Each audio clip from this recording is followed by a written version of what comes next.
नमो लोये सौहरिहन्ताणम् नमो लोये सौहृदानम् नमो लोये सौआयर्याणम् नमो लोये सौज्यायानम् नमो लोये सौत्रिकावती सावनम् ओंकारमिन्दु संयुक्त नित्यम् ध्यायन्ति योगिनः कामदम् औषधम् च ओंकाराय नमो नमः मङ्गलम् भगवान् मङ्गलम् गौतमोऽग्नि मङ्गलम् कुन्कुण्डार्यो विजेन्द्रमोसुमङ्गलम् नमः समरिसाराय स्वानुभूत्या चकास्ते स्वभावाय भवाय सर्वाः विभावनिदाता समयसार भगवान कुंकुंदाचार्य रचित समयसार तथा भगवान अमृतचंद्राचार्य रचित आत्मख्याति टीका कलश सहित एनो स्वाध्याय चाले छे। एमां परिशिष्टनो स्वाध्याय आपणे शरू कर्यो छे। परिशिष्टना स्वाध्यायमां कलश 247 कर्यो छे अने कलश 247 पछी जे टीका छे ए टीकानो थोड़ोक भाग आपणे कर्यो छे। कलश 247 पछी जे टीका छे एमां ए वात आवी के स्यादवाद समस्त वस्तुओना स्वरूपने बतावनारू साधनारू एने कहेनारू अरहंत सर्वज्ञनु ते निर्बाध शासन छे अने बधु अनेकांतमय छे, बधु अनेकांतात्मक छे एम ए स्यादवाद द्वारा आपणे फलित थाय छे, समजाय छे। कारण के वस्तु अनेकांत स्वभाववाળી छे। अने पछी आगळ अमृतचंद्राचार्य भगवाने टीकामां एम पण कह्युं के आत्माने ज्ञान मात्र कहेवामां आवे छे, छतां पण त्यां स्यादवादने विरोध आवतो नथी। कारण के ज्ञान मात्र आत्मवस्तुने स्वयंमेव अनेकांतपणुं छे अने एवुं अनेकांतपणुं कई रीते छे ए वात आपणे समज्या के जे वस्तु छे ते तत् छे एटले ते रूपे छे अने ए ज वस्तु अतत् पण छे एटले जे तत् छे ते ज अतत् छे। ए ज रीते जे एक छे ते ज अनेक छे, जे सत छे एटले होवापणे छे ते ज असत छे, जे नित्य छे ते ज अनित्य छे। एम एक वस्तुमां वस्तुपणाने निपजावनारी परस्पर विरुद्ध बे शक्तिओनुं प्रकाशवुं ते अनेकांत छे। अने आ वातने आत्मा उपर उतारी अने अमृतचंद्राचार्य भगवाने समजाव्युं के ज्ञान मात्र पण एम ज्यारे आत्माने विषे कह्युं तो तेमां पण ए ज रीते अनेकांत रह्युं छे। आ रीते ज्ञान मात्र आत्मवस्तुने पण सत असत, एक अनेक, सत असत एटले के होवापणुं अने न होवापणुं अने नित्य अनित्य एम बब्बे विरुद्ध शक्तिओ स्वयंमेव प्रकाशे छे। एथी ज्ञान मात्र आत्मवस्तु अनेकांत स्वरूप ज छे, ए स्वयंमेव अनेकांत प्रकाशे ज छे। आ बधुं आपणे समज्या। हवे टीकानो आटलो भाग आपणे गुरुदेव पासेथी समजीए, पछी टीकानो आगळनो भाग आपणे लईशुं। तो प्रवचन रत्नाकर भाग 10मो, पाना नंबर 346, टीका उपरनुं प्रवचन। स्यादवाद समस्त वस्तुओना स्वरूपने साधनारू अरहंत सर्वज्ञनुं एक अस्खलित निर्बाध शासन छे। ते स्यादवाद बधु अनेकांतात्मक छे एम उपदेशे छे। कारण के समस्त वस्तु अनेकांत स्वभाववाળી छे। अमृतचंद्राचार्य भगवाननी आ वातने गुरुदेव समजावे छे पाना नंबर 347 पर कि स्यादवाद एटले शुं। स्यात् नाम अपेक्षाए अने वाद एटले कथन।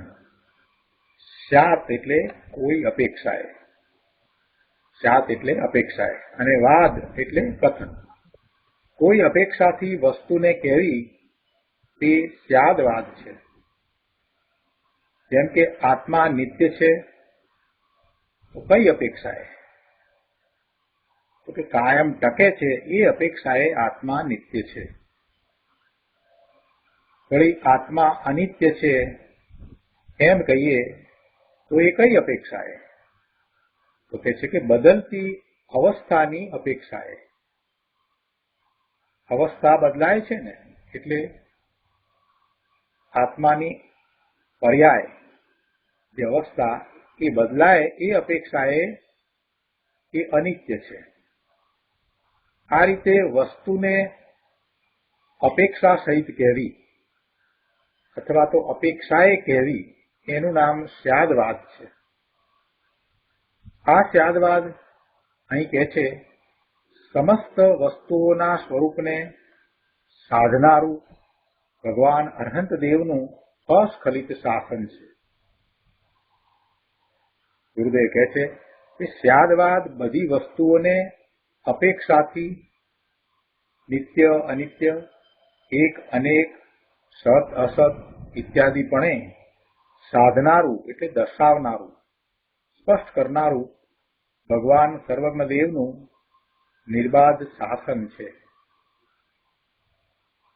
ગુરુદેવ કરુણા કરીને કહે છે કે ભાઈ આવી વાત ભગવાન સર્વજ્ઞદેવના શાસન સિવાય બીજે ક્યાંય નથી. હવે કોઈ આત્માને એકાંતે સર્વવ્યાપક માને,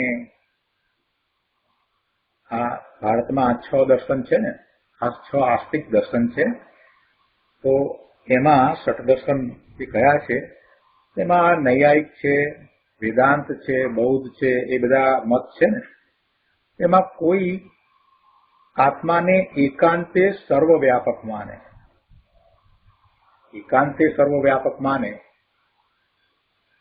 અથવા તો એકાંતે નિત્ય માને, તો પછી એ કેટલું સાચું છે?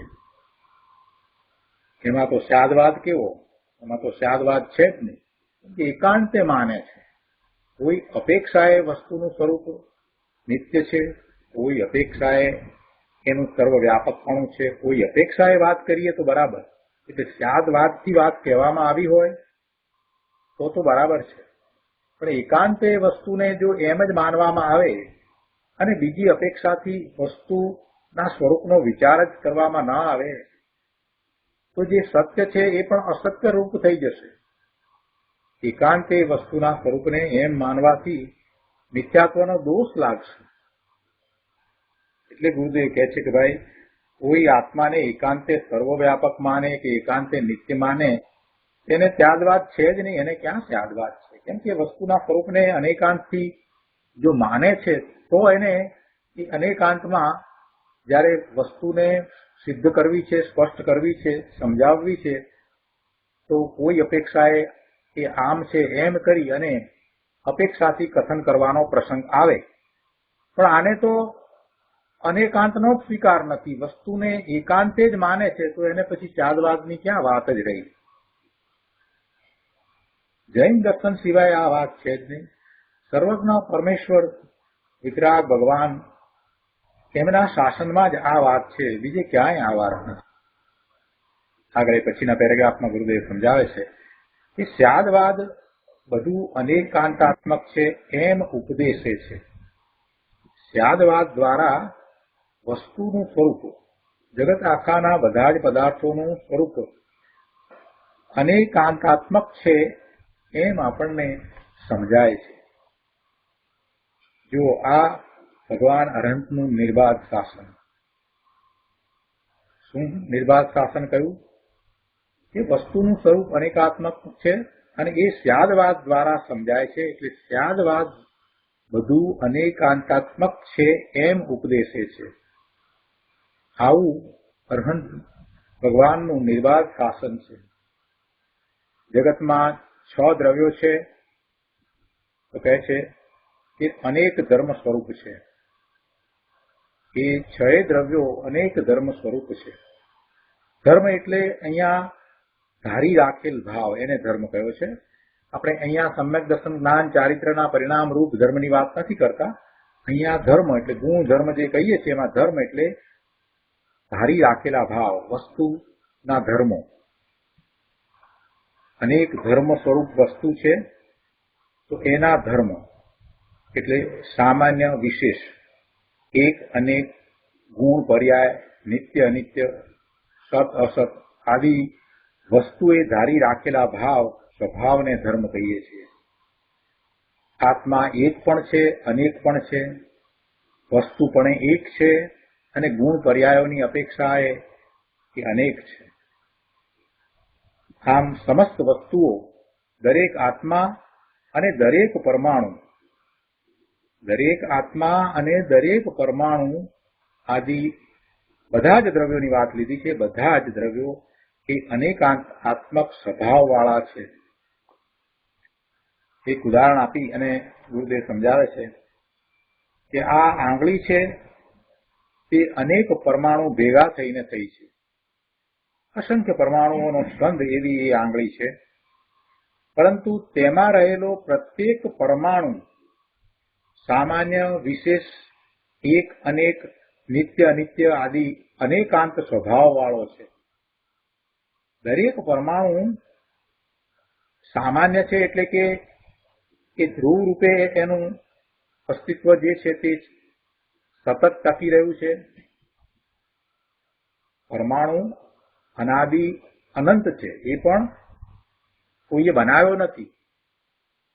એવો એ પરમાણુ, એનું જે ધ્રુવ, એ ટકી રહેલું રૂપ એ સામાન્ય, અને એની જે અવસ્થા બદલાય તે એનું વિશેષ. એટલે પ્રત્યેક પરમાણુ પણ સામાન્ય અને વિશેષ રૂપ છે, એક અનેક છે, નિત્ય અનિત્ય છે આદિ અનેકાંત સ્વભાવવાળો છે.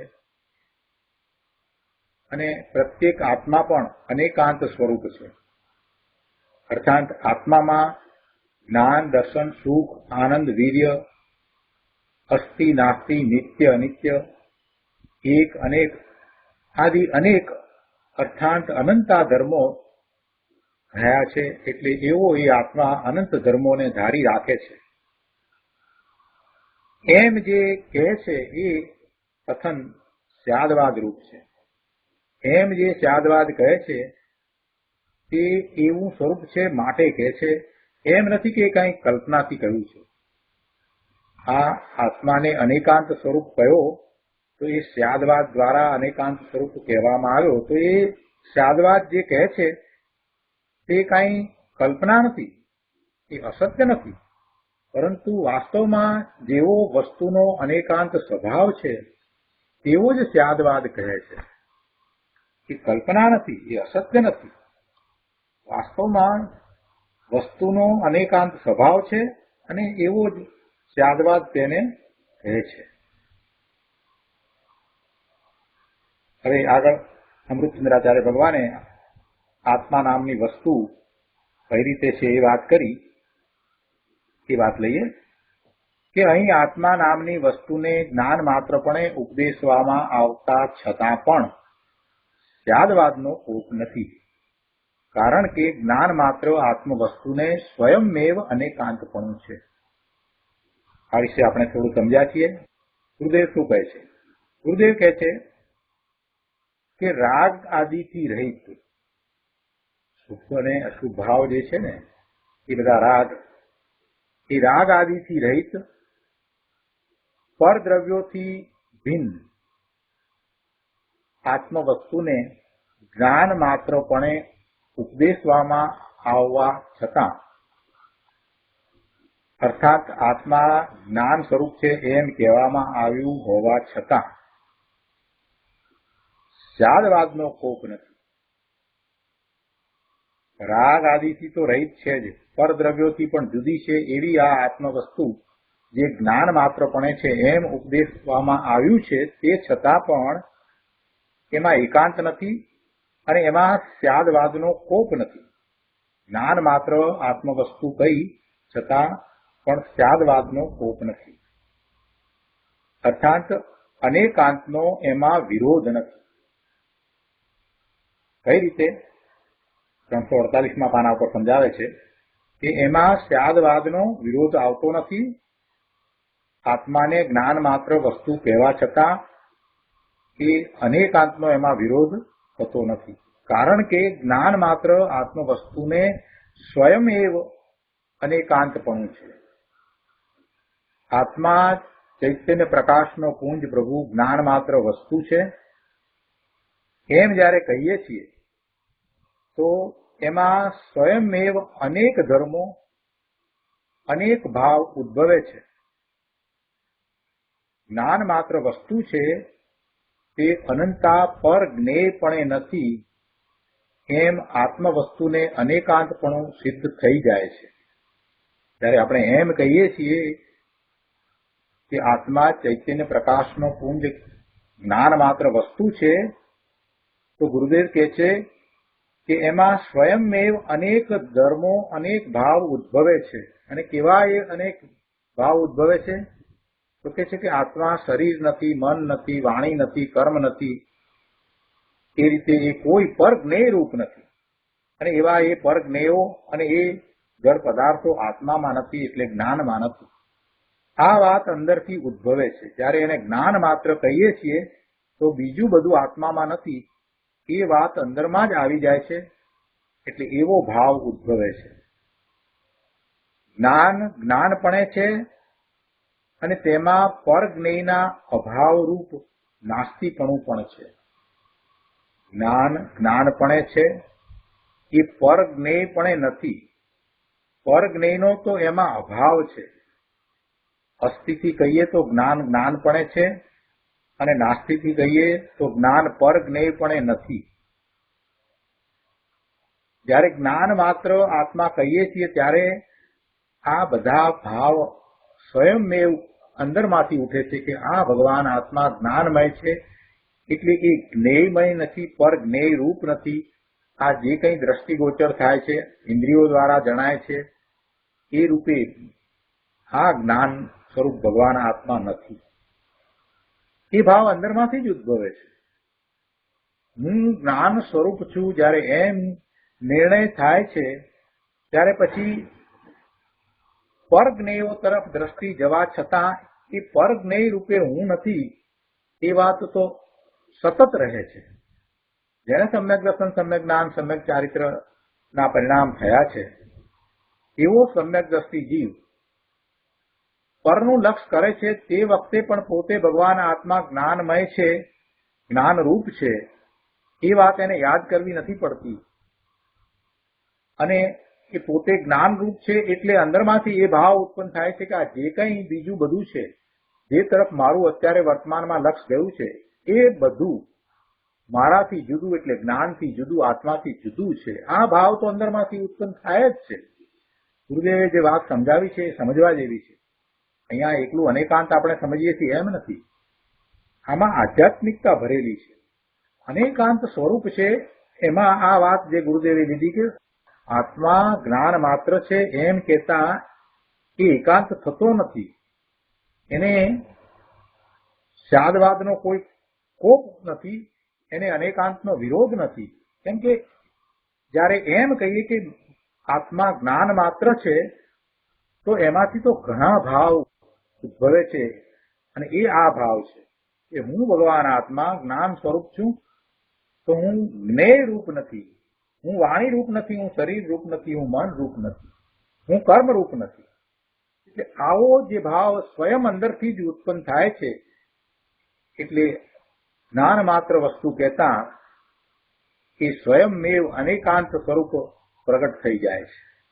એમ કહ્યું ને કે સ્વયંમેવ અનેકાંતપણું આત્મવસ્તુને છે એ જે વાત કરી એ આ રીતે અનેકાંતપણું પ્રગટ થાય છે. તર્ક દ્વારા તો આપણે સમજ્યા, પણ અહીંયા ગુરુદેવ આપણને આધ્યાત્મિક રીતે સમજાવે છે કે અંદરમાંથી એ ભાવ ઉદ્ભવે છે કે હું પરજ્ઞેય રૂપ નથી, હું શરીર રૂપ નથી, હું મન રૂપ નથી, હું વાણી રૂપ નથી, હું કર્મ રૂપ નથી, હું માત્ર જ્ઞાન રૂપ છું. આવું અનેકાંતપણું સ્વયંમેવ જ્યારે આત્માનો જ્ઞાન તરીકે સ્વીકાર કરીએ ત્યારે ઉત્પન્ન થાય છે, ઉદ્ભવે છે. બહુ સુંદર વાત મૂકી છે.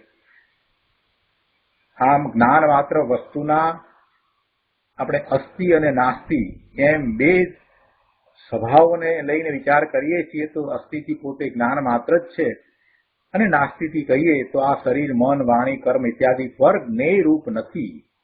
એમ અસ્થિ અને નાસ્તિક એમ બે સ્વભાવો એટલે ધર્મો એમાં રહ્યા છે. એમ અનેકાંતપણું છે. નાસ્તિમાં પરની અપેક્ષા ભલે હો, પણ તે છે વસ્તુનો ધર્મ. કોઈ એમ કે તમે નાસ્તિથી કહ્યું એમાં તો પરની અપેક્ષા આવી ને, કે હું શરીર નથી, હું મન નથી, હું વાણી નથી, અથવા તો આત્મા શરીર નથી, આત્મા મન નથી, આત્મા વાણી નથી, અથવા તો એમ કે જ્ઞાન છે તે શરીર નથી, મન નથી, વાણી નથી. એમ જયારે કહીએ છીએ ત્યારે એ પરની અપેક્ષા આવી ને, નાસ્તિની અંદર તો પરની અપેક્ષા આવી ને, શરીર, મન, વાણી જે રૂપે પોતે નથી એની અપેક્ષા આવી ને. એટલે ગુરુદેવ કહે છે કે ભાઈ એમાં નાસ્તિમાં પરની અપેક્ષા આવી તો ભલે આવી, પણ તે વસ્તુનો ધર્મ છે ને. અસ્થિ અને નાસ્તિ એ બંને ધર્મ વસ્તુના જ છે ને. જ્ઞાન માત્ર કહેતા જ્ઞાન પણ આવ્યું અને પરજ્ઞેયની નાસ્તિ પણ તેમાં આવી ગઈ. આમ તેમાં સહજ જ અનેકાંતપણું છે. આગળ અમૃતચંદ્રાચાર્ય ભગવાને કહ્યું કે ત્યાં અનેકાંતનું એવું સ્વરૂપ છે કે જે વસ્તુ તત્ છે તે જ અતત્ છે, અને પછી એ રીતે એક છે તે જ અનેક છે, જે હોવાપણે છે તે જ ન હોવાપણે છે, અને જે નિત્ય છે તે જ અનિત્ય છે. એમ બધા બોલની વાત લીધી છે. એમાંથી આ પહેલો બોલ જે તત્ છે તે જ અતત્ છે એનો ગુરુદેવે ઘણો વિસ્તાર કર્યો છે. તો આપણે એ બધો વિસ્તાર આજે લઈએ. ગુરુદેવ કહે છે કે જુઓ, આ સ્યાદવાદ ન્યાય, સ્યાદવાદ તો ન્યાય છે પ્રભુ. જ્ઞાન માત્ર વસ્તુ જે તત્ છે તે જ અતત્ છે. તત્ અતત્ બંને વસ્તુના ધર્મ છે. જે તત્ છે તે જ અતત્ છે. એટલે શું? કે આત્મા જ્ઞાન સ્વરૂપથી અંદર તત્ છે, એટલે કે તે પણે છે, અને પરજ્ઞેય સ્વરૂપથી અતત્ છે, અર્થાત તે પરજ્ઞેયપણે નથી. આ પ્રમાણે વસ્તુમાં એકી સાથે બંને ધર્મો સિદ્ધ થઈ ગયા, અર્થાત વસ્તુ અનેકાંત સ્વરૂપ સિદ્ધ થઈ ગઈ. હવે આત્મવસ્તુ પર રૂપે નથી તો પર એને શું નુકસાન કરે? જો હવે અહીંયા જો ગુરુદેવે આધ્યાત્મિકતા સમજાવી છે. તત્ અને અતત્ કહ્યું, એટલે તત્ એટલે તે રૂપે છે અને અતત્ એટલે એ રૂપે નથી. તે રૂપે છે એટલે જ્ઞાન રૂપે છે અને પર જ્ઞેય રૂપે નથી. આટલી વાત તો આપણે તર્ક દ્વારા પણ સમજ્યા. અને એમાં એ તત્ અને અતત્ એ બંને ધર્મો સ્પષ્ટ થઈ ગયા. પણ આટલા માત્રથી વાત નથી બનતી. ગુરુદેવે જે આધ્યાત્મિકતા સમજાવી છે એ અહીંયા સમજવા જેવી છે. આ તો આપણે સમજ્યા, પણ ગુરુદેવ અહીંયા શું કહે છે કે હવે આત્મા વસ્તુ પર રૂપે નથી. અતત્ કહ્યું ને, એમાંથી જો ગુરુદેવે શું કાઢ્યું છે, અતત્ એટલે પર રૂપે નથી. તો પછી પર એને શું નુકસાન કરે? પર એને શું લાભ કરે? જો આત્મા પર રૂપે નથી તો પછી પર એને નુકસાન કે લાભ કરી શકે નહીં. બીજી વાત કે જે પર વસ્તુ એ પરપણે છે તો એ પરપણે છે, એ આત્માપણે નથી. તો પછી એવી એ પર વસ્તુ એનું આત્મા શું કરે? એનું કઈ આત્મા કરે નહીં. આ વાણી ધ્વનિ ઉઠે છે એ પર છે, એ પૂતગલ છે, એ કઈ આત્મા નથી. એ જડ છે, એ અજીવ છે, એ પર છે. તો એનું આત્મા શું કરે? વાણી જો આત્મા નથી તો પછી વાણીથી જ્ઞાન પણ થાય ન થાય. કેટલું સરસ રીતે સમજાવ્યું. ગળે વાત ઉતરી જાય છે ને, કે જે પર છે તે પર રૂપે રહે, બરાબર છે. પર પરથી તત છે, પણ પર છે એ કઈ આત્માથી તત નથી. પરને માટે પણ એ જ સિદ્ધાંત લાગુ પડે છે ને કે જે તત છે તે પોતાના સ્વરૂપથી તત છે અને અન્ય સ્વરૂપથી એ અતત છે. તો આ વાણી છે એ વાણીથી બરાબર છે, તે પ્રમાણે વાણી રૂપે છે, એ પૂતગલનો સ્કંદ છે એવી એની પર્યાય છે. ભાષા વર્ગણાના પરમાણુ એ પર્યાય છે અને એ આત્માથી જુદી છે, એ પર છે. તો એ પર આત્માને ન તો લાભ કરે કે આત્માને ન તો નુકસાન કરે, એક વાત. અને આત્મા એવા પરને શું કરે? આત્મા પરનું કાંઈ કરી શકે નહીં અને પેલું પર છે એ આત્માને કાંઈ કરે નહીં. એટલે પછી કહે છે કે જો એમ છે તો પછી વાણીથી અજ્ઞાન કેવી રીતે થાય? આત્માને આ વાણીથી જ્ઞાન ન થાય. બધું સરસ રીતે સિદ્ધ કરી. આવું કહ્યું એટલે કોઈએ પ્રશ્ન કર્યો કે આ પણ તેનો પ્રભાવ તો પડે ને, વાણીનો પ્રભાવ તો પડે ને, આપની વાણીનો પ્રભાવ તો પડે છે ને. વાત તો એમ જ લાગે છે, ગુરુદેવની વાણીનો પ્રભાવ તો પડી રહ્યો છે એટલે તો આપણે આ બધું સમજી રહ્યા છીએ. એ વાણી વિના આપણે સમજત ક્યાંથી? છતાંય ગુરુદેવ એની ના પાડે છે કે ના. શું કે છે? ના તો પાડી છે, પણ કેવી કડક શબ્દોમાં ના પાડી છે. કે છે કે ધૂળે પ્રભાવ ન પડે. સાંભળ ને, પેલા એ પ્રશ્ન પૂછ્યો, કે છે કે હા એનો પ્રભાવ પડે ને, આપણી વાણીનો પ્રભાવ તો પડે છે ને, ગુરુદેવની વાણીનો પ્રભાવ તો પડે છે ને. તો ગુરુદેવ કહે છે કે ધૂળે પ્રભાવ ન પડે. અરે પ્રભુ, ગુરુદેવની વાણીનો આવો પ્રભાવ છે, આપણે આટલું સમજીએ છીએ. એ દ્રવ્યશ્રુત, એના દ્વારા અંદરમાં આપણને એવું ભાવશ્રુત પ્રગટ થાય છે. એવી આ વાણી, અદભુત વાણી, દિનેશ્વર ભગવાનની વાણીમાંથી જે આવ્યું છે એવું પરમ સત્ય ગુરુદેવ પોતે પ્રકાશી રહ્યા છે. અનુભવ સહિતની આ વાણી છે. કેટલો અહોભાવ છે ગુરુદેવના વચનામૃત તરફ આપણને. એ વચનામૃતને કારણે થઈ અને કેટલી બધી સ્પષ્ટતાઓ થઈ. છેલ્લા કેટલાય વર્ષોથી છેલ્લા તીર્થંકર 24મા તીર્થંકર પરમ ભટ્ટારક ભગવાન મહાવીર સ્વામી, પછી એમના ગણધર, અને એ પછીથી શ્રુત કેવળી, અને એ બધા પછી એવો કેટલો બધો કાળ ગયો. આશરે 2000 વર્ષનો જે કાળ વીતી ગયો, એમાં આ સમયસાર જેવા શાસ્ત્રમાં જે કહેવામાં આવ્યું છે, જે રહસ્યો ભર્યા છે, એની આવી સ્પષ્ટતા ભાગ્યે જ ક્યારેક થઈ છે, ક્યારેક જ થઈ છે. અને એ આપણને ઉપલબ્ધ પણ નથી. અને છેલ્લા 500 વર્ષમાં તો આવી સ્પષ્ટતા કોઈએ કરી જ નથી. એટલે ગુરુદેવે જયારે આ સમયસારની અંદરની વાતને, એના રહસ્યોને ખોલી નાખીને આપણને ખૂબ સ્પષ્ટપણે વસ્તુનું સ્વરૂપ સમજાવ્યું છે, ત્યારે આપણને સહજ એ ભાવ આવે છે કે આવી વાણી, આવી અદભુત વાણી, કે કોઈને પણ એમ થાય કે વાણીનો પ્રભાવ તો છે, એ વિના આપણે ક્યાંથી આ જ્ઞાન પ્રાપ્ત કરશું? વાત તો બરાબર છે, પણ ગુરુદેવ કહે છે કે ભાઈ વસ્તુનું સ્વરૂપ એમ નથી. વાણી વાણીના કારણે છે, વાણીને જીવ કરતો નથી. એટલે જયારે એ વાણી થવાની હતી ત્યારે જ થઈ છે. ગુરુદેવનો જન્મ અહીંયા જયારે થવાનો હતો ત્યારે થયો, અને ગુરુદેવની વાણી જયારે એ રીતે આપણા બધાનું કલ્યાણ કરવા માટે વાણી નીકળવાની હતી ત્યારે નીકળી છે. એવો નિમિત્ત નૈમિતિક સંબંધ છે, અને આપણા એવા પુણ્ય હતા એટલે આપણને એનો લાભ મળ્યો છે. પણ વસ્તુનું સ્વરૂપ શું છે, વાસ્તવમાં શું છે, નિશ્ચયથી શું વાત છે? તો ગુરુદેવ એ સમજાવે છે અહીંયા કે દ્રવ્ય ગુણ પર્યાય કાંઈક તો હશે ને.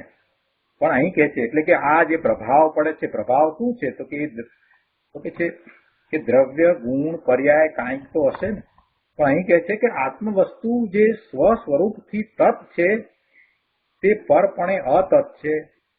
તેથી પરનો એટલે વાણીનો આત્મવસ્તુમાં પ્રભાવ હોઈ શકતો નથી. જે પર છે અને પરપણે છે તો એ સ્વથી જુદું છે, એ અતત છે. તે પણ આત્મા નથી. આત્માપણે પેલું પર નથી, એટલે વાણી આત્માપણે નથી અને આત્મા વાણી પડે નથી. એટલે આત્મવસ્તુમાં વાણી નથી અને વાણીમાં આત્મા નથી, એવું સ્વરૂપ છે. તેથી પરનો એટલે વાણીનો આત્મવસ્તુમાં પ્રભાવ હોઈ શકતો નથી. તો પછી કેમ છે? ગુરુદેવ કરુણા કરીને સમજાવે છે કે ભાઈ, ગુરુના શ્રી મુખેથી વાણી નીકળે છે તે કાળે જ્ઞાન સ્વરૂપ ભગવાન આત્માની પર્યાય છે કે નથી? જ્ઞાન સ્વરૂપ ભગવાન આત્માની પર્યાય છે કે નથી? તો શું તે પર્યાય પેલી ભાષાને લઈને થઈ છે? ભાષાથી તો તે અતત છે. એ ભાષાથી કેમ થાય? એટલે ભાષાથી ન થાય ભાઈ, પણ એ ભગવાન આત્માની એવી એ પર્યાય, જ્ઞાનની પર્યાય એ એના પોતાથી થઈ છે. પોતે જ્ઞાન સ્વરૂપ છે, માટે એ પર્યાય થઈ છે. જ્ઞાન ગુણ ત્રિકાળ છે, તેની તે પર્યાય પોતાથી થઈ છે. એ વાણીથી થઈ નથી, ભાષાથી થઈ નથી, પણ એ જે જ્ઞાન ગુણ અંદરમાં ત્રિકાળ પડ્યો છે તેની તે પર્યાય પોતાથી થઈ છે. આવું વસ્તુનું સ્વરૂપ છે. એટલે કે જ્યારે કોઈને જ્ઞાન થાય છે ત્યારે એ એની જ્ઞાન ક્રિયા છે, એ એની જ્ઞાન ક્રિયા છે. એ વાણીને કારણે થાય છે એમ નથી, ઉપદેશને કારણે થાય છે એમ નથી, સ્વાધ્યાયને કારણે થાય છે એમ નથી, શાસ્ત્ર વાંચનને કારણે થાય છે એમ નથી. એ જ્ઞાન ક્રિયા આત્માની છે અને એ જ્ઞાન ક્રિયા કરવા વાળો આત્મા જ છે. એટલે આપણે પણ જયારે કોઈ એમ કહે છે કે આ વાત તમે બહુ સારી સમજાવી, ત્યારે હંમેશા એમ જ કહીએ છીએ કે પ્રભુ એ આપની જ્ઞાન ક્રિયા છે, બાકી વાણીના કારણે નીકળે છે એ ભૂતગળ છે. સૌ પોતે જ જ્ઞાન ક્રિયા કરે છે, કેમ કે પોતે ભગવાન આત્મા જ્ઞાન સ્વરૂપ છે. આવો વસ્તુનો સ્વભાવ જાણી સ્વ સ્વરૂપમાં ઢળતા વેત જ સમ્યક દર્શન પ્રગટ થાય છે. વસ્તુનો આવો સ્વભાવને જાણી અને જે એવો પુરુષાર્થ કરે છે એને સ્વ તરફનું લક્ષ થતા સમ્યક દર્શન પ્રગટ થાય છે. અને એ જ મોક્ષ માર્ગની શરૂઆત છે, ધર્મ છે. એ વિના બાકી બીજું બધું એકડા વિનાના મીંડા જેવું છે. અહીંયા આગળ સમજાવે છે 349 પાના ઉપર બીજા પેરેગ્રાફમાં કે જ્ઞાન સ્વરૂપ વસ્તુ જે તત્ છે તે જ અતત છે. કહે છે કે તે છે તે નથી. તે છે એટલે પોતે સ્વ સ્વરૂપથી છે, પોતે સ્વ સ્વરૂપથી છે, અને તે નથી એટલે પોતે પર જ્ઞેય છે એ પણ નથી, પોતે પર જ્ઞેય પણ નથી. ગુરુદેવ કહે છે કે જુઓ ને, પહેલા ધડાકે જ બધું અજ્ઞાન ઉડાવી દીધું. ત્યારે એમ કહીએ કે પોતે સ્વ સ્વરૂપથી છે એટલે પોતે જ્ઞાન સ્વરૂપથી છે અને પર જ્ઞેય સ્વરૂપ નથી, ત્યાં બધું અજ્ઞાન ઉડી ગયું. આ રીતે જો તું વસ્તુને ન માને તો બીજી કોઈ રીતે વસ્તુ સિદ્ધ નહીં થાય. એટલે ભગવાન આત્મા તને અનુભવમાં નહીં આવે. જેવું છે તેવું વસ્તુનું સ્વરૂપ સ્વીકારીને આત્માના સ્વરૂપને, પોતાના સ્વરૂપને પણ એમ જ સ્વીકારવાનું છે, તો જ એવો પુરુષાર્થ ઉપડશે. આગળ કહે છે ભગવાન આત્મા જે તત્ છે તે જ અતત છે. આત્મ વસ્તુ જે તે સ્વરૂપે છે તે સ્વરૂપે નથી. સૂક્ષ્મ વાત છે પ્રભુ. ભગવાન આત્મા જે ચૈતન્યના પ્રકાશ સ્વરૂપે છે તે પર સ્વરૂપે નથી. તત્ અને અતત બંને લીધા ને. તે રૂપે છે અને તે રૂપે નથી. એટલે કયા રૂપે છે? તો પોતે ચૈતન્ય પ્રકાશ છે, જ્ઞાન સ્વરૂપ છે અને એવા સ્વરૂપે છે, પણ પર સ્વરૂપે નથી. કર્મ, મન, વાણી, શરીર ઇત્યાદિ જડ સ્વરૂપે આત્મા નથી. આવો યથાર્થ નિર્ણય કરે તો અંદર તત્વ સધાય છે. તત્વ સધાય છે એટલે તત્વ સમજાય છે અને એનું લક્ષ્ય થાય છે. જેમ છે તેમ તત્વની શ્રદ્ધા થાય છે. અને તત્વાર્થ શ્રદ્ધાનમ સમ્યક દર્શનમ એમ ઉમા સ્વાતિજી ભગવાને કહ્યું છે ને. એટલે અંદર તત્વ સધાય છે, અંદરમાં તત્વની એવી જ જેમ છે તેમ શ્રદ્ધા થાય છે, એટલે સમ્યક દર્શન થાય છે. જ્ઞાન માત્રપણે એને જોતા અંદર સમ્યક દર્શન થાય છે અને ત્યારે એને ધર્મની શરૂઆત થાય છે. આગળ કહે છે કે જાણક જાણક જાણક જાણનાર વસ્તુ જે તત્ છે તે જ અતત છે. અર્થાત આત્મવસ્તુ પોતાના સિવાય બીજી કોઈ ચીજપણે, શરીરપણે, મનપણે, વાણીપણે કે દેવ ગુરુ શાસ્ત્રપણે પણ નથી. એટલે એનો અર્થ શું? કે આત્મા ક્યાંય પરમાં જતો નથી. જ્ઞાન ક્રિયામાં નિમિત્ત થાય છે એવા દેવ ગુરુ શાસ્ત્રમાં પણ જતો નથી, કે એ એમાં આવતા નથી. આત્મા ક્યાંય પરમાં એટલે નિમિત્તમાં જતો નથી, અને પર એવા એ બધા જો નિમિત્ત હોય તો એ નિમિત્ત પણ કોઈ પર ચીજ છે જે નિમિત્ત થાય છે અથવા નિમિત્ત નથી થતી, એ કોઈ પણ ચીજ આત્મામાં પ્રવેશતી નથી, બેસતી નથી. હવે આમ છે ત્યાં પછી નિમિત્તથી એટલે પરથી આત્મામાં કાંઈ થાય એ વાત ક્યાં રહી?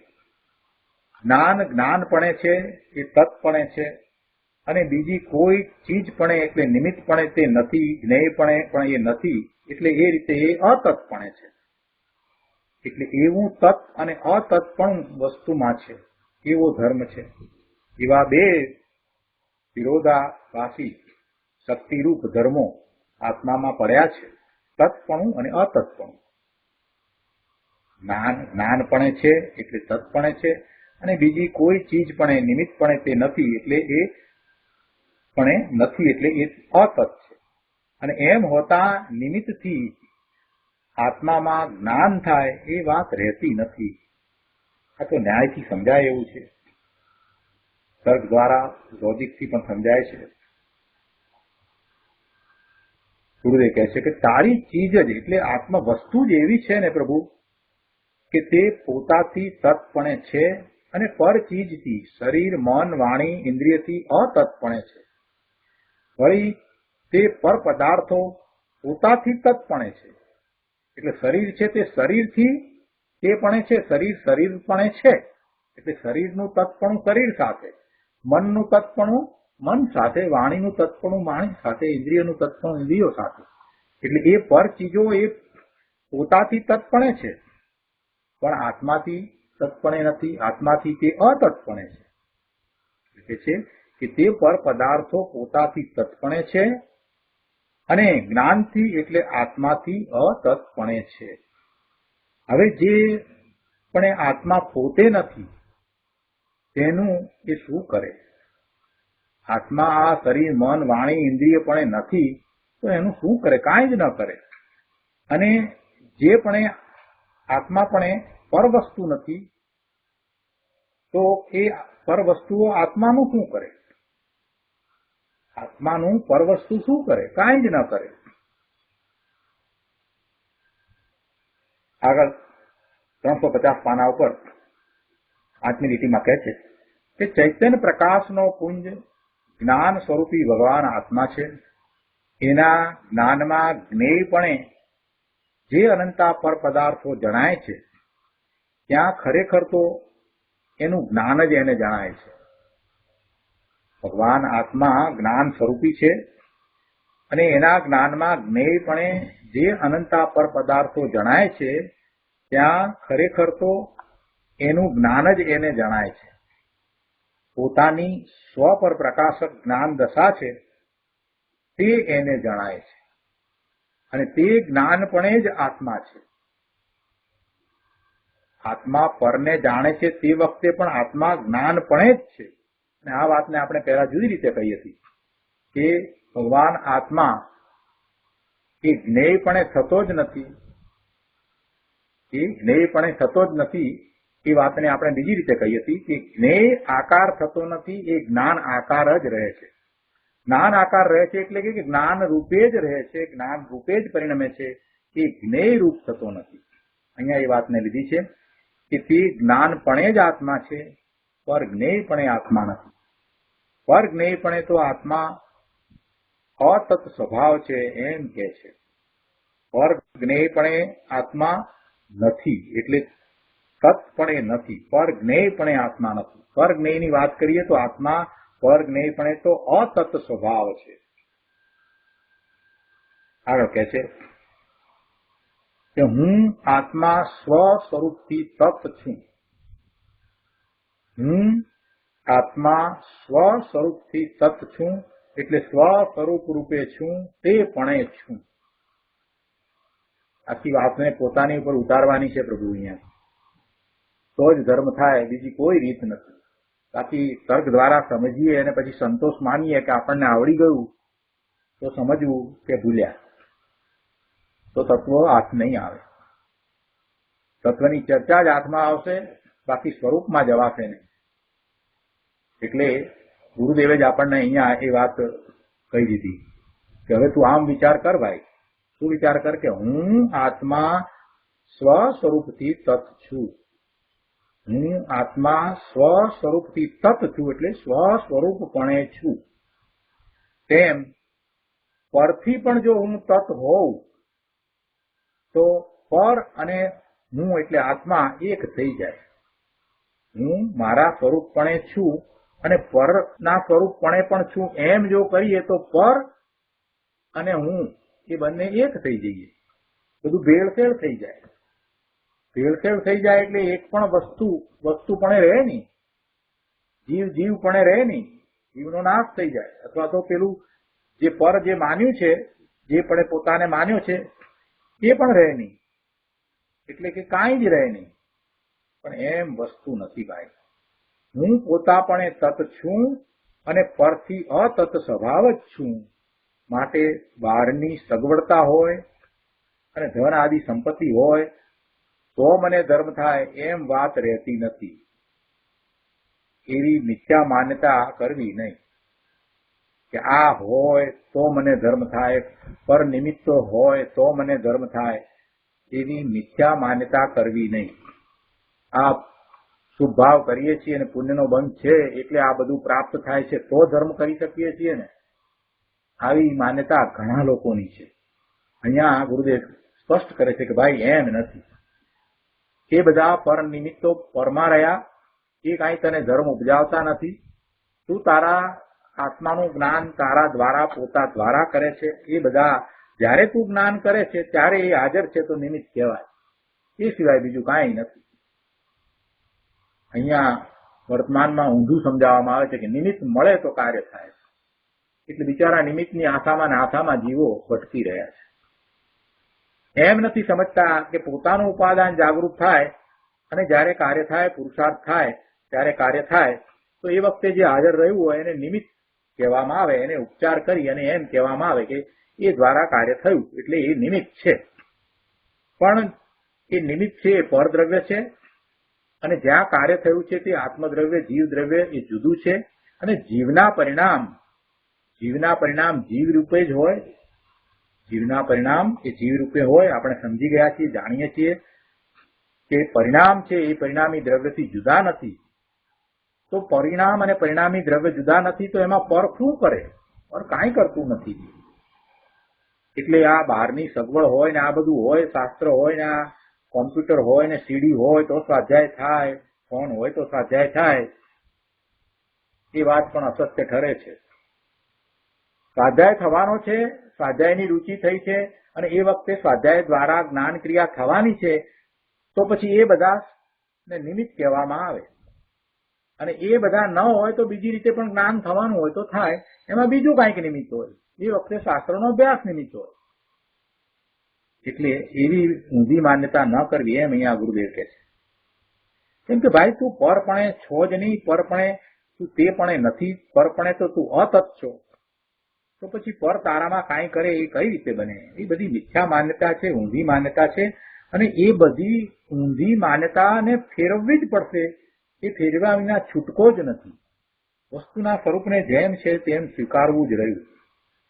ઉપાદાનને ઉપાદાન તરીકે સ્વીકારવું અને નિમિત્તને નિમિત્ત તરીકે સ્વીકારવું. નિમિત્ત નથી એમ નહીં, નિમિત્ત બિલકુલ નથી એમ નહીં, પણ જે કાર્ય થાય છે તે ઉપાદાનમાં થાય છે અને એને માટે ઉપાદાન કારણ જ છે. એ વખતે જે હાજર રહ્યું છે એ નિમિત્ત છે. એટલે નિમિત્ત ઉપર એવો આરોપ આપીને કહેવાય પણ નિમિત્ત પણ એક કારણ છે. પણ એ નિમિત્તની રાહ જોવામાં બધા જીવો, મોટા ભાગના જીવો બિચારા ભવના ભ્રમણ કરે છે. જેમને ધર્મ કરવો છે એ બધા એમાં અટવાઈ ગયા છે, નિમિત્તમાં જ અટવાઈ ગયા છે. અહીંયા કહે છે કે ભાઈ તારે એ ઊંધી માન્યતા ફેરવવી જ પડે. તું તત્પણે છો એટલે તું તારાપણે છો, પણ પરપણે નથી એટલે પર તારામાં કાંઈ કરે એમ છે જ નહીં. એટલે એ નિમિત્તો તારામાં કાંઈ કરતા જ નથી. એ માન્યતા તારે સ્વીકારવી જ પડે. આગળ કહે છે કે આ અનેકાંત તો અમૃત છે ભાઈ. એને સમજી સ્વ સ્વરૂપની અંતરદ્રષ્ટિ કરે તેને આનંદનો અમૃતનો સ્વાદ આવે છે. આ મનુષ્યપણું પામીને કરવા જેવું કાંઈ હોય તો આ જ છે, બીજું કાંઈ કરવા જેવું નથી. મધ્યસ્થ થઈને સમજે તો આ સમજાય એવું છે. પોતાની ચીજ છે તો પછી કેમ ન સમજાય? જરૂર સમજાય. પણ પછી વાદ વિવાદ કરવા બેસે તો કાંઈ પાર પડે એમ નથી. શાસ્ત્રમાં આમ લખ્યું છે અને તેમ લખ્યું છે. શાસ્ત્રમાં તો કોઈ અપેક્ષાએ કોઈ વાત કરવામાં આવી હોય પણ એને બરાબર જેમ છે તેમ સમજવી જોઈએ. અનેકાંત દ્વારા વસ્તુના સ્વરૂપને સમજવાનું છે. તો શાસ્ત્રોમાં જે કથન કહેવામાં આવ્યા છે એને પણ કોઈ અપેક્ષા છે અને એ અપેક્ષાને સમજ્યા વિના માત્ર એકાંતે એને લઈ લઈએ તો ધર્મ નહીં થાય ભાઈ. વસ્તુનું સ્વરૂપ નહીં સમજાય, સ્વરૂપની પ્રાપ્તિ નહીં થાય. શાસ્ત્રમાં તો એવું પણ આવે કે વ્યવહાર પરંપરા મોક્ષનું કારણ છે એવી વાત પણ આવે. શાસ્ત્રમાં લખ્યું છે તો એમાં જે વાત મૂળ સત્ય છે એને રાખીને એને સમજવાનું છે, એ સત્યને ઉડાડીને સમજવાનું છે. શાસ્ત્રમાં એમ આવે કે વ્યવહાર પરંપરા મોક્ષનું કારણ છે ઇત્યાદિ વાત આવે તો પછી શાસ્ત્રમાં લખ્યું છે તે મૂળ સત્ય રાખીને સમજવાનું છે કે સત્યને ઉડાડી દઈને સમજવાનું છે. એટલે કે નિશ્ચયથી જે વાત છે એને ઉડાડી દઈને વ્યવહારને રાખવાનો છે કે પછી નિશ્ચયને રાખીને વ્યવહાર અને પરંપરા મોક્ષનું કારણ કહેવાનું છે. તો જો નિશ્ચયને રાખીને વ્યવહારને મોક્ષનું કારણ કહીએ, પરંપરા મોક્ષનું કારણ વ્યવહાર કહ્યું, પણ એ કઈ રીતે? એ નિશ્ચયને રાખીને, નિશ્ચય છે ત્યારે તો નિશ્ચયને ઉડાડી દેવો છે, નિશ્ચય સમજવો જ નથી ને માત્ર વ્યવહાર પરંપરા મોક્ષનું કારણ છે એમ પકડી લેવું છે. આ તો ભાઈ શું કર્યું? આ તો મૂળ સત્યને તો તમે ઉડાડી દીધું. મૂળ સિદ્ધાંતને નિશ્ચયને રાખીને, એટલે કે નિશ્ચયથી પોતાનું સ્વરૂપ જે છે એની પ્રાપ્તિ એ જ મોક્ષનું કારણ છે અને પોતાના સ્વરૂપની પ્રાપ્તિનો જે પુરુષાર્થ છે એ જ ધર્મ છે, એ જ મોક્ષ માર્ગ છે. હવે આ વાતને રાખીને પછી એની સાથે જે વ્યવહાર છે એને એમ કહ્યું કે વ્યવહાર છે તે પરંપરા મોક્ષનું કારણ છે. તો આમાંથી નિશ્ચયને કાઢી નાખવાનો અને એકલા વ્યવહારને રાખવાનો. એટલે મૂળ સત્યને કાઢી નાખી, ઉડાડી દઈ, મૂળ સિદ્ધાંતને નિશ્ચયને ઉડાડી દઈ અને પછી વ્યવહારને પરંપરા મોક્ષનું કારણ છે એમ પકડી અને આપણે ધર્મ કરીએ. આ કેટલું સાચું? આ કેટલું સાચું? તિજોરીમાં પૈસા છે, દાગીના છે, બરાબર? તો એમાંથી દાગીના પૈસા બધું કાઢીને ફેંકી દઈએ અને પછી તિજોરીને પકડ્યા કરીએ, તિજોરીને રાખીએ, એથી શું લાભ થવાનો છે? કિંમત શેની છે? પૈસા અને દાગીનાની કિંમત છે કે તિજોરીની કિંમત છે? તિજોરીમાં દાગીના અને પૈસા છે તો એની કિંમત છે, બાકી ખાલી તિજોરીનું શું છે? એ રીતે આ વ્યવહાર જે છે એનું શું છે? નિશ્ચય નથી તો એ વ્યવહારને વ્યવહારે કહેવાતો નથી. એ છે કે મૂળ સિદ્ધાંતને નિશ્ચયને રાખીને વ્યવહારના કથનના અર્થ કરવા જોઈએ, એને એ રીતે સમજવા જોઈએ ભાઈ. એટલે એમ અનેકાંતને બરાબર જીવનમાં ઉતારવાનું છે. જ્યાં જ્યાં જે વાત જે રીતે કરવામાં આવી હોય, જે અપેક્ષાથી કરવામાં આવી હોય ત્યાં તે વાતને તેમ સમજવી જોઈએ. જ્ઞાન સ્વભાવી આત્મા તત્પણે છે, તે જ અતત્પણે છે. તે પણે છે અને તે પણે નથી, બે વાત લીધી. આમાં અપેક્ષા સમજવી જોઈએ. એટલે તે તત્પણે છે ત્યારે પોતાપણે છે તો તત્પણે છે, અને પરપણે છે તો એ અતત્પણે છે. જે અપેક્ષા એ તત્ છે તે જ અપેક્ષા અતત્ છે એવું છે? એમ તો નથી. બંનેની અપેક્ષા તો જુદી છે. જે અપેક્ષા એ તત્ છે તે જ અપેક્ષા એ અતત્ છે એમ છે? એમ નથી. બંનેમાં અપેક્ષા જુદી છે ને. એટલે જે અપેક્ષા એ તત્ છે એ જ અપેક્ષા એ અતત્ છે એમ જો લઈએ તો બધું વિરોધ થઈ જશે. એમ નથી. પોતે જ્ઞાન સ્વરૂપથી છે અને એ અપેક્ષા લઈએ ત્યારે એ તત્ છે, અને જ્ઞેય સ્વરૂપ નથી એ અપેક્ષા લઈએ છીએ તો જ્ઞેય સ્વરૂપ એ અતત્ છે. એટલે ત્યાં જ્ઞેય સ્વરૂપથી અતત્ છે અને જ્ઞાન સ્વરૂપથી તત્ છે. કે બંનેમાં અપેક્ષા જુદી છે. શું કે છે? શું જે અપેક્ષા એ તત છે તે જ અપેક્ષા એ અતત છે એમ છે? એમ નથી. એમ લઈએ તો વિરુદ્ધ થઈ જાય, પણ એમ નથી ભાઈ. પોતે જ્ઞાન સ્વરૂપથી છે અને અનંતતા બીજા પર જ્ઞેય રૂપથી નથી, એમ વાત છે. એનો અર્થ એ થયો કે અહીં જ્ઞાનની પર્યાય પર જ્ઞેયથી થાય છે એમ નથી. બહુ આધ્યાત્મિક વાત, સુંદર વાત, પ્રયોજનભૂત વાત ગુરુદેવે અહીંયા આ રીતે સમજાવી દીધી કે એનો અર્થ એ થયો કે અહીં જ્ઞાનની પર્યાય પર જ્ઞેયથી થાય છે એમ નથી. વળી જ્ઞાનની પર્યાયમાં પર જ્ઞેય જણાય છે માટે પર વસ્તુ જ્ઞેયપણે પરિણમે છે એમ પણ નથી. જો બંને વાત સમજવાની છે. શું કહ્યું? પહેલી વાત તો એ કહી કે જ્ઞાનની પર્યાય પર જ્ઞેયથી થાય છે એમ નથી. આ વાત તો સમજાય. પણ બીજી વાત શું કહી કે જ્ઞાનની પર્યાયમાં પર જ્ઞેય જણાય છે માટે પર વસ્તુ જ્ઞેયપણે પરિણમે છે એમ નથી. પર વસ્તુ જ્ઞેયપણે પરિણમે છે એનું કારણ શું? પર વસ્તુ જ્ઞેયપણે પરિણમે છે એનું કારણ શું? કેમ કે પર વસ્તુ છે એમાં પ્રમેયત્વ નામનો ગુણ છે, એટલે એ જ્ઞેયપણે પરિણમે છે. જ્ઞાનની પર્યાયમાં એ પર જ્ઞેય જણાય છે માટે પર વસ્તુ જ્ઞેયપણે પરિણમે છે એમ પણ નથી. એટલે કે બીજી રીતે કહીએ તો એ પર જ્ઞેય છે માટે અહીંયા જ્ઞાન થાય છે એમ પણ નથી. જ્ઞેય પ્રમાણ જ્ઞાન છે માટે જ્ઞેય પરિણમે છે, તો અહીં જ્ઞાનનું પરિણમન છે એમ નથી. સરસ વાત કરી. જ્ઞેય પ્રમાણ જ્ઞાન છે માટે જ્ઞેય પરિણમે છે, તો અહીં જ્ઞાનનું પરિણમન છે એમ નથી. જ્ઞાનનું પરિણમન તો એનો સ્વભાવ છે ભાઈ. જેમાં જ્ઞેયો ઝળકે છે તે જ્ઞાન પોતાના સહજ પરિણમન સ્વરૂપ છે, પોતાના સહજ પરિણમન સ્વભાવથી જ એ પરિણમે છે. એનો સ્વભાવ છે. કેવળ જ્ઞાનની પર્યાય પણ સ્વપણે છે અને પરપણે નથી. અહીંયા આગળ 351માં પાનાંક પર ગુરુદેવ વધારે સ્પષ્ટતા કરે છે, કે છે કે કેવળ જ્ઞાનની પર્યાય પણ સ્વપણે છે અને પરપણે નથી. કેમ કે આપણે કેવળ જ્ઞાનમાં તો જગત આખાના બધા જ પદાર્થોની ઘણી કાળની બધી જ પર્યાયો એક સાથે યુગપત એક સમયમાં જણાય એમ કહીએ છીએ ને. તો કહે છે કે કેવળ જ્ઞાન છે એમાં પણ આમ જ છે. શું છે? તો કે કેવળ જ્ઞાનની પર્યાય પણ સ્વપણે છે અને પરને જાણે છે છતાં એ પરપણે નથી. માટે જ્ઞેયો ભિન્ન ભિન્ન સમયે સમયે પરિણમે છે. માટે જ્ઞાનને, કેવળ જ્ઞાનને ભિન્ન ભિન્ન પર્યાય પરિણમવું પડે છે એમ નથી. પહેલી વાત તો એ પકડવાની કે કેવળ જ્ઞાનની પર્યાય પણ સ્વપણે છે અને પરપણે નથી. ભલે એમાં પર જણાતું હોય તો પણ એ પરપણે નથી, સ્વપણે એટલે તત છે. અને એ જ કેવળ જ્ઞાનની પર્યાય પરપણે અતત છે, એટલે એ પરપણે નથી.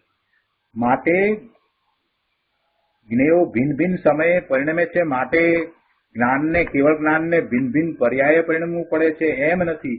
આ બીજી વાત સાથે એના અનુસંધાનમાં કરી દીધું. જ્ઞેયો ભિન્ન ભિન્ન સમયે સમયે પરિણમે છે. જ્ઞેયનું પરિણમન તો થઈ રહ્યું છે ને, બદલાય છે ને. આપણી પર્યાય અત્યારે જે છે તે બદલાઈ રહી છે ને, દરેક સમયે બદલાઈ રહી છે ને. તો એ માટે કેવળ જ્ઞાનને ભિન્ન ભિન્ન પર્યાય પરિણમવું પડે છે. અત્યારે આપણી અવસ્થા કંઈક છે, તો પ્રભુના જ્ઞાનમાં, કેવળ જ્ઞાનમાં એ અવસ્થા આવી. હવે આપણી પર્યાય બદલાઈ અને અવસ્થા આપણી બદલાઈ. બીજી મિનિટ તે આપણી બીજી અવસ્થા છે, તો ત્યાં કેવળ જ્ઞાનમાં પ્રભુને એ બીજી અવસ્થા આપણી દેખાય. તો એનો અર્થ એ થયો કે આપણી પર્યાય અહીંયા બદલાય છે, માટે કેવળ જ્ઞાનની પર્યાયને બદલાવવું પડે છે. એમ હશે? એવું હશે? અહીંયા આપણી પર્યાય બદલાય, જગત આખાની બધા પદાર્થોની પર્યાયો બદલાય, એટલે પ્રભુનું કેવળ જ્ઞાન છે એની દરેક સમયે પર્યાય બદલાવી જોઈએ. ન બદલાય તો પછી આ બધું બદલાયેલું એમાં જણાય નહીં. એટલે પ્રભુને જે કેવળ જ્ઞાન થયું છે ને એ કેવળ જ્ઞાનની પર્યાયનું બદલાવાનું કારણ આ જ્ઞેયનું પરિણમન છે. જ્ઞેયો ભિન્ન ભિન્ન સમયે પરિણમે છે, માટે કેવળ જ્ઞાનની પર્યાયને પણ બદલાવવું પડે છે. એવી રીતે ભિન્ન ભિન્ન પર્યાય પરિણમવું પડે છે. એમ છે? એમ નથી. કેવળ જ્ઞાનની પર્યાય સ્વતંત્ર રીતે થાય છે. કેવળ જ્ઞાનની પર્યાયની સ્વતંત્રતાનો વિચાર કરો. કોઈ પણ પર્યાયના ઉત્પાદ વ્યય ધ્રુવની વાત આપણે કરીએ છીએ તો ધ્રુવ પણ તો દ્રવ્ય રહ્યું જ છે, અને એના ઉત્પાદ અને વ્યયનો વિચાર કરીએ તો ઉત્પાદ અને વ્યય સ્વતંત્રપણે થાય છે. એના સટકારકો એના પોતાના છે. જ્ઞેયના કારણે જ્ઞાન થાય છે એમ કોઈ માને એવું વસ્તુનું સ્વરૂપ નથી. એને તો એના પોતાના જ્ઞાન સ્વભાવની ખબર જ નથી. જ્ઞેય કેવળ જ્ઞાનમાં આ બધા જ્ઞેય છે, એ જ્ઞેય બધા એ પ્રમાણે જ્ઞાન થાય. એમ હોય કે જે જ્ઞાનની પર્યાય થવાની હોય તે થાય, જ્ઞાનની પર્યાય થવાની હોય તે થાય. પણ એવો નિમિત્ત નૈમિતિક સંબંધ છે કે સામે એક જ્ઞાનની પર્યાય જે છે એની અંદર જે જ્ઞેય જણાય છે, પ્રતિભાસે છે, તો તે જ રીતે પ્રતિભાસે છે. એવું અઘરું છે, પણ ભાઈ હવે આટલું સમયસર આખું કર્યા પછી હવે શું અઘરું પડે? હવે જો અઘરું પડતું હોય તો સમજવું કે સમયસરના સ્વાધ્યાયમાં જેટલી રુચિ જોઈએ એટલી રુચિ લીધી નથી અને અભ્યાસ કર્યો નથી. સમયે સમયે આપણે તો કહ્યું છે, દરેક વખતે કહ્યું છે કે પ્રવચન રત્નાકર વાંચવું, દરેક વખતે કહ્યું છે, યાદ પણ અપાવ્યું છે ઘણી વાર. અને સ્વાધ્યાય વખતે જો આવો પ્રમાદ દેવ્યો હોય તો ભૂલ સુધારી લો. કંઈ હજી સમય વહી ગયો નથી. ફરીથી પ્રવચન રત્નાકર જે સ્વાધ્યાય વખતે નથી વાંચ્યું તે બધું ફરીથી વાંચો. હવે કઈ અઘરું પડે એમ વાત નથી. શું વાત ચાલે છે અહીંયા? કે જ્ઞેયના કારણે જ્ઞાન થાય છે એમ કોઈ માને એને તો પોતાના જ્ઞાન સ્વભાવની ખબર નથી અને એના પરિણમન સ્વભાવની પણ ખબર નથી. પોતાનો જ્ઞાન સ્વભાવ કેવો છે અને જ્ઞાન સ્વભાવનું પરિણમન કેવી રીતે થાય છે એની એને ખબર નથી. જ્ઞાન જે થાય છે તો સામે રહેલા જ્ઞેયને જાણે છે ને જ્ઞેયને જેમ છે તેમ જાણે છે, છતાંય કઈ જ્ઞેયને કારણે નથી થતું. જ્ઞાન તો એના પોતાના સ્વભાવને કારણે થાય છે, એવું એનું સ્વરૂપ છે. જો એ એમ માને કે પેલા જ્ઞેયને કારણે જ્ઞાન થાય છે તો એનો અર્થ એવો થશે કે એણે પોતાના સ્વભાવનો નિષેધ કર્યો. પોતાનો જે જ્ઞાન સ્વભાવ છે, સ્વતંત્ર રીતે પોતાનું જ્ઞાન સ્વરૂપે પરિણમન છે, એનો એણે અનાદર કર્યો, એનો નિષેધ કર્યો, એનો નકાર કર્યો. એને એ માનતો નથી. જો એ એમ માને કે જ્ઞેયના કારણે જ્ઞાન થાય છે, જો એમ એ માને તો કે છે કે એણે પોતાના સ્વભાવનો જ નિષેધ કર્યો, નકાર કર્યો. ગુરુદેવ કરુણા કરીને કહે છે કે ભાઈ, જે પણ એ આત્મા એટલે જ્ઞાન નથી એનાથી એ જાણે કે કેમ બને. હીરો પડ ને સમજને. જ્ઞેય પણ આત્મા નથી, જ્ઞેય પણ જ્ઞાન નથી, તો પછી એવા જ્ઞેય દ્વારા આત્મા જ્ઞાન કરે, આત્મા જાણે, એ કઈ રીતે બને? એ કદીએ ના બને. જ્ઞાન પર જ્ઞેય પણ નથી, તેથી પર જ્ઞેયથી જ્ઞાનનું પરિણમન થાય. પર જ્ઞેયથી જ્ઞાનનું પરિણમન થાય એમ 3 કાળમાં બની શકે નહીં.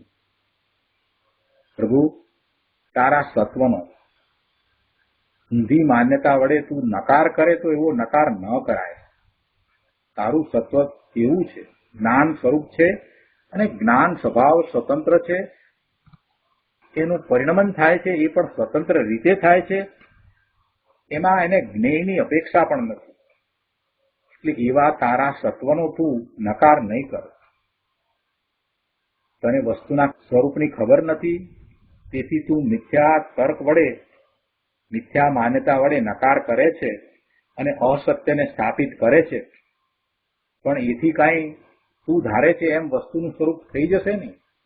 વસ્તુ કાંઈ બદલાઈ અને તું ધારે છે, તું માને છે એમ થઈ જશે નહીં. એથી કાંઈ સત્ય ફરી જવાનું નથી. તારે ફરવું પડશે. જો તારે સ્વરૂપનો અનુભવ કરવો છે તો તારે ફરવાની જરૂર છે. એટલે તારે ઊંધી માન્યતાને છોડવી પડશે, તારે બદલાવાની જરૂર છે. જેમ છે તેમ વસ્તુના સ્વરૂપને તારે સ્વીકારવું પડશે દ્રવ્યની સ્વતંત્રતાને, એના પરિણમનની સ્વતંત્રતાને તારે બરાબર સમજવી પડશે, સ્વીકારવી પડશે. સૌથી મોટી અને મહત્વની વાત જો કાંઈ પણ હોય તો દ્રવ્યની સ્વતંત્રતા અને દ્રવ્યના પરિણમનની સ્વતંત્રતા. આ વસ્તુ ઉપર દિવસોના દિવસો સુધી વિચારવાની જરૂર છે, એનો જ સ્વાધ્યાય કરવાની જરૂર છે. એ જ્યાં સુધી બરાબર નહીં પકડાય ત્યાં સુધી બધું વ્યર્થ છે. ગુરુદેવ તો અહીંયા ડગલે ને પગલે દ્રવ્યની સ્વતંત્રતા અને એના પરિણમનની સ્વતંત્રતાને સ્થાપિત કરે છે. એમ જ પરમ સત્યને આપણને સમજાવી રહ્યા છે. આજનો સ્વાધ્યાય અહીંયા સુધી રાખીએ છીએ. હવે સુખધામ બોલીએ. સુખધામ અનંત સુસંત ચરી દિન રાત રહે તદ જ્ઞાનમયી પ્રકાંતિ અનંત સુધામય છે પ્રણમો પદતે વરતે જયતે પ્રણમો પદતે વરતે જયતે